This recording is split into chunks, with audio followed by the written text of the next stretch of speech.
Isto que vedes aquí colgado, isto de aí, é unha mini peneira.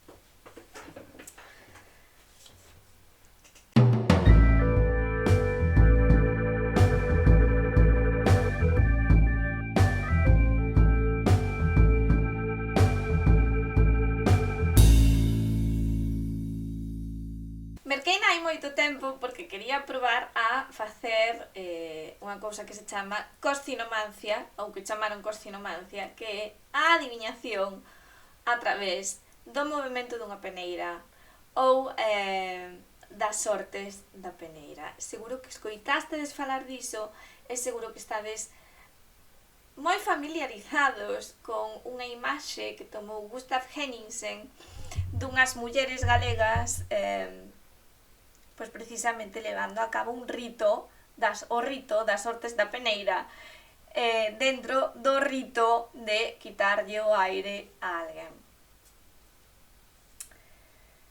E por que vos veño a falar agora da peneira? Pois veredes. A verdade é que todas as veces que provei a facer coscinomancia non din atopado a maneira en que se debe facer o movimento ou interpretar o movimento da peneira. Eu coido que debe ser algo pendular, pero resultábame moi difícil conseguir un movimento libre para poder interpretar algo. Unha das razóns simbólicas de utilización da peneira é que é un obxeto que veu a significar o discernimento. A intelixencia que nos fai discernir a verdade da mentira, o real do fantasioso. Si, estou arrodeada de galiñas. Tamén queren participar. E, por suposto, teño unha teoría de por que nunca conseguín sacar nada da miña peneira. Por dúas cuestións básicas. A primeira de todo é que esta peneira está sen usar. Non foi entrenada, non sabe distinguir o gran da palla, nin tamizar fariña, nin nada. A pobriña non entende como é este mundo. Sí que é verdade que creo que a gripa...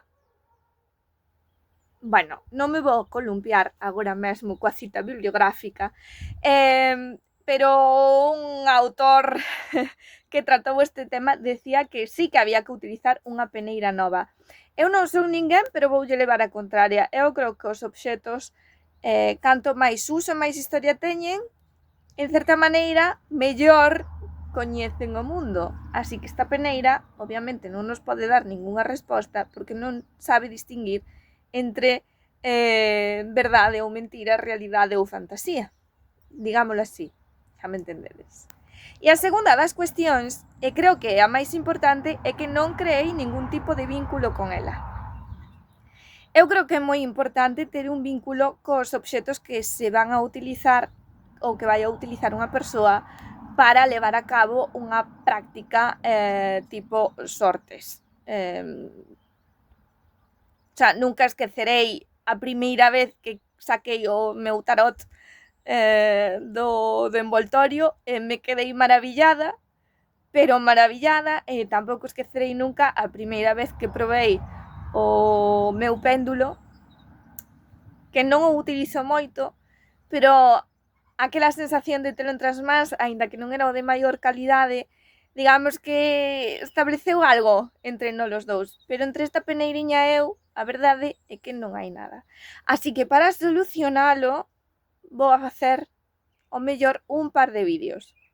No primeiro deles, imos a explorar e a poñer en orde todo o que eu sei sobre a utilización da peneira como símbolo na arte, porque si, utilizouse como símbolo e está interesante estudalo. E por outra parte, imos a ver se hai rastros na literatura ou noutro tipo de artes sobre a utilización da peneira como elemento mántico. E igual, nun terceiro vídeo falamos de como crear un vínculo entre un obxecto e unha persoa, pois o mellor facéndolle algún tipo de decoración ou incorporando o uso cotiá. Así que, nada, estade atentos.